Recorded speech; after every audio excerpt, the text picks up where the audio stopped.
I'm talking with Dr. Barry Black, chaplain of the United States Senate. You mention in your book, God is an equal opportunity giver of gifts. Tell me what you mean. I believe that God, as the book of Acts says, is no respecter of persons. Many times we expect the individuals who will be chosen by God to come from a certain background, to have a certain pedigree. God has a sense of humor. He chooses the weak things of this world to confound the wise. He takes ordinary people and he uses them for his glory. And he goes even into the inner city, the toxic pathology of an inner city neighborhood, and he distributes gifts so that he gives an almost photographic recall to a kid living in a public housing project. He is an awesome God who celebrates the feeble and lifts us to levels that are far beyond anything that we can imagine. You do have a work ethic that adds to the gifts that God has given to you. Well, that's true.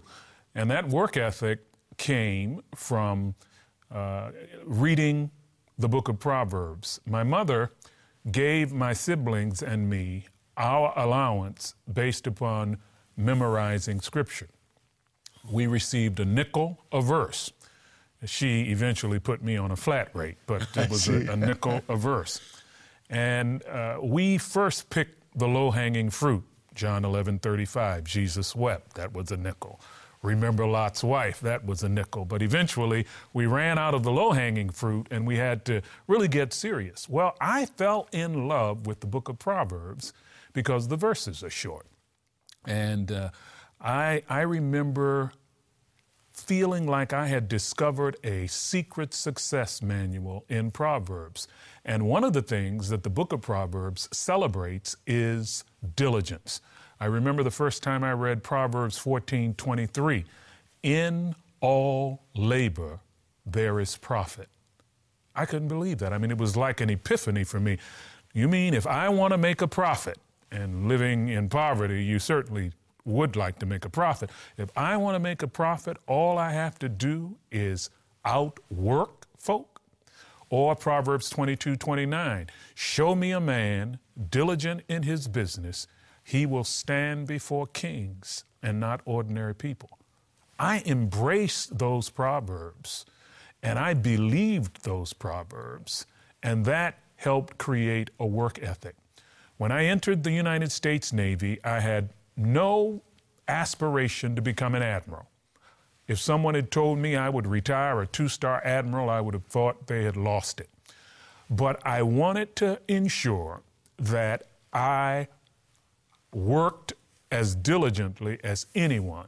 I didn't want someone to outwork me. And Proverbs 22:29 came to pass. By the time I left, I had an advisory function to the Secretary of Defense, the Secretary of the Navy, the Chief of Naval Operations, the Commandant of the Marine Corps, and the Commandant of the Coast Guard, because I was the Chief of Navy Chaplains. Show me someone diligent in his or her business, he or she will stand before kings and not ordinary people. And of course, I transitioned from that to an advisory function to members of the legislative branch of government. Why did you choose the Navy? It's not a very profound reason. The Navy was the only branch of service that permitted an individual to have a full-length beard. And I had a full-length beard that I thought I could not live without. You had to be clean-shaven in the Army. You had to be clean-shaven in the Air Force. But the Navy, we go to sea, you could have a full-length beard. Well, I think God used that, but about 5 years after I became a Navy chaplain, they came up with a regulation that you had to be clean-shaven. And so I spent the rest of my Navy career, more than 20 years, looking for the day when I would become a civilian, when I could get my full-length beard back. And so when I eventually became a civilian and the full-length beard began to grow, it came out gray.